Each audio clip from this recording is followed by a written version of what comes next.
मैंने हमेशा सुना था कि काला जादू सिर्फ कहानियों में होता है, लेकिन जब मैंने खुद इसे महसूस किया तो मेरी रूह कांप गई। दोस्तों, ये कहानी सिर्फ एक डरावनी घटना नहीं है, ये उस डर की कहानी है जो हकीकत में हमारे चारों ओर मौजूद होता है। ये कहानी है चारू की, जिसकी शादी के बाद की जिंदगी एक भयानक मोड़ ले चुकी थी। चारू की शादी रौनक से हुई थी। रौनक एक साधारण लड़का था जिसे अपनी पत्नी से बेहद प्यार था। शादी के कुछ दिन बाद तक सब कुछ सामान्य था, लेकिन फिर एक अजीब कुछ घटनाएं होने लगी। चारू के व्यवहार में अचानक बदलाव आने लगा।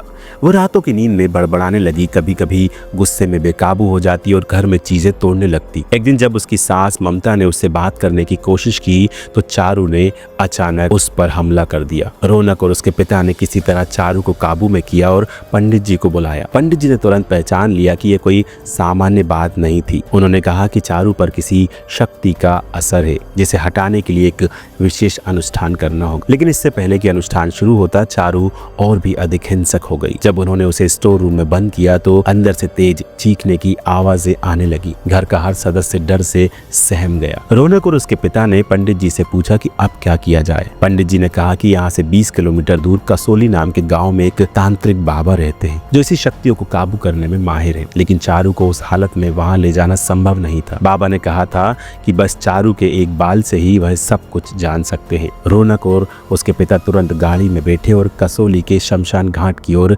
रवाना हो गए। वहां पहुंचकर उन्होंने बाबा को पूरी घटना सुनाई और चारू के बाल उन्हें दिए। बाबा ने बाल को अग्निकुंड के पास रखा और मंत्रों का जाप करने लगे। कुछ देर बाद बाबा ने आंखें खोली और जो बताया उसने रौनक और उसके पिता के होश उड़ा दिए। बाबा ने कहा, तुम्हारी बहू पर किसी ने काला जादू किया है, उस पर किसी प्रेत का साया डाल दिया गया है। अगर जल्दी कुछ नहीं किया गया तो उसकी जान भी जा सकती है। रौनक और उसके पिता परेशान हो गए और पूछा कि इसका उपाय क्या है। बाबा ने कहा कि मैं इस बुरी शक्ति को चारू से हटा सकता हूँ, लेकिन ये वापस उसी पर जाएगी जिसने इसे किया है। रौनक और उसके पिता को कोई दूसरा रास्ता नहीं दिखा। उन्होंने बाबा से अनुष्ठान करने के लिए कहा। बाबा ने अगले दिन सुबह अनुष्ठान करने का वादा किया और उन्हें घर जाने को कहा। जब वे घर लौटे तो माँ ने बताया कि अब स्टोर रूम से कोई भी आवाज नहीं आ रही थी, लेकिन अंदर जाने की हिम्मत किसी की नहीं थी। सुबह होते ही पंडित जी और बाबा ने मिलकर चारू को ठीक करने की प्रक्रिया शुरू की। पूरे घर में मंत्रों की गूंज थी। जैसे ही अनुष्ठान समाप्त हुआ, चारू बेहोश होकर गिर पड़ी। जब उसने होश में आकर आंखें खोली तो वो सामान्य लग रही थी। उसने रौनक और अपने सास ससुर को देखकर पूछा, आप लोग मुझे ऐसे क्यों देख रहे हो, क्या हुआ? रौनक, ममता और उसके पिता ने राहत की सांस ली। चारू अब पूरी तरह सामान्य थी, लेकिन उसे कुछ भी याद नहीं था। न ही वो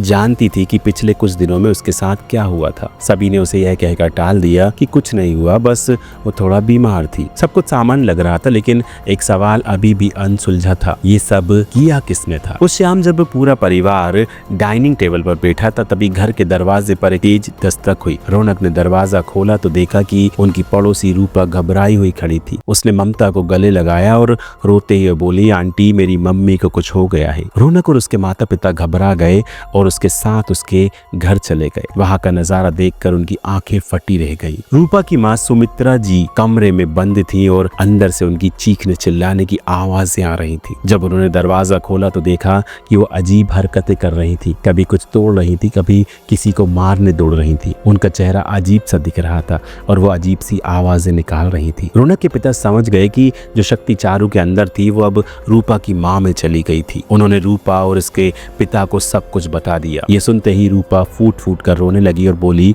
आंटी, मुझे माफ कर दीजिए, मेरी मम्मी ने ही ये सब किया था। उन्होंने काला जादू करके आपकी बहू पर ये शक्ति डाली थी। ये सुनकर सब चौंक गए।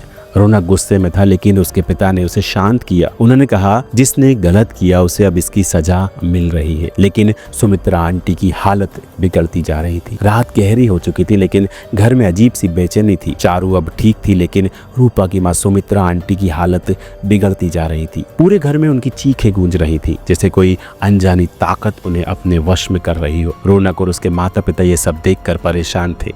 उन्हें समझ नहीं आ रहा था कि आगे क्या किया जाए। अचानक पंडित जी ने कहा, हमें तुरंत कुछ करना होगा वरना बहुत देर हो जाएगी। यह आत्मा अब और शक्तिशाली होती जा रही है। उन्होंने घर के सभी सदस्यों को एकत्र किया और कहा कि हमें फिर से बटुकनाथ बाबा के पास जाना होगा। रौनक और उसके पिता फिर से कसोली गांव की ओर निकल पड़े। रास्ता अंधेरे में डूबा हुआ था और चारों तरफ अजीब सन्नाटा पसरा था। बाबा ने ध्यान मग्न होकर कुछ समय तक आंखें बंद रखी और फिर बोले, सुमित्रा ने जो किया वो बहुत गलत था, लेकिन अब आत्मा उससे अपना बदला ले रही है। आत्मा को अब कोई भी रोक नहीं सकता सिवाय एक पुराने अनुष्ठान के। बाबा ने उन्हें एक खास मंत्र बताया जो सिर्फ पूर्णिमा की रात को ही प्रभावी होता था। इस आत्मा को शांत करने का एक ही उपाय है, सुमित्रा को खुद अपनी गलती का पश्चाताप करना होगा वरना इस आत्मा का क्रोध पूरे घर को बर्बाद कर देगा। रौनक और उसके पिता जल्दी से घर लौटे और सबको पूरी बात बताई। सुमित्रा आंटी अब भी एक कमरे में कैद थी, लेकिन जैसे ही उन्होंने सुना कि आत्मा को शांत करने का एकमात्र तरीका उनका पश्चाताप है, उन्होंने डरते हुए हामी भर दी। लेकिन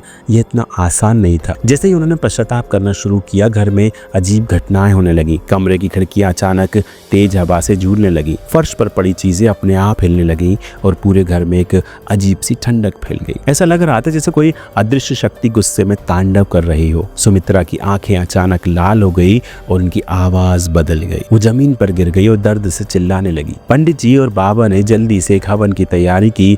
मंत्रों का जाप किया जाने लगा, लेकिन आत्मा इतनी जल्दी हार मानने वाली नहीं थी। सुमित्रा अजीब अजीब हरकतें करने लगी, कभी जोर से हंसती, कभी रोने लगती तो कभी जमीन पर घिसटने लगती। चारू जो अब तक कमरे के कोने में खड़ी थी अचानक जोर से चिल्लाई, बंद करो ये सब, मुझे सब याद आ रहा है। सब लोग हैरान रह गए। चारू ने बताया कि जब वो बेहोश थी तब आत्मा ने उससे बात की थी। आत्मा ने उसे बताया था कि वो बहुत पहले इसी गांव में रहती थी, लेकिन काले जादू के चलते उसकी मौत हो गई थी। उसके अपने लोगों ने ही उसे तड़पा तड़पा कर मार दिया था और अब वो बदला लेने के लिए यहाँ आई थी। बाबा ने कहा, अगर हमें इस आत्मा को मुक्त करना है तो हमें इसे न्याय देना होगा। इसे ये विश्वास दिलाना होगा कि अब इसका बदला पूरा हो चुका है। सभी ने मिलकर आत्मा से माफी मांगी। सुमित्रा ने भी अपने किए पर पछतावा जताया। कुछ ही देर में कमरे का माहौल बदलने लगा। हवा शांत हो गई, चीजें अपने आप हिलनी बंद हो गई और सुमित्रा की आंखों में फिर से इंसानियत लौट आई। कुछ पल बाद सबने देखा कि सुमित्रा अब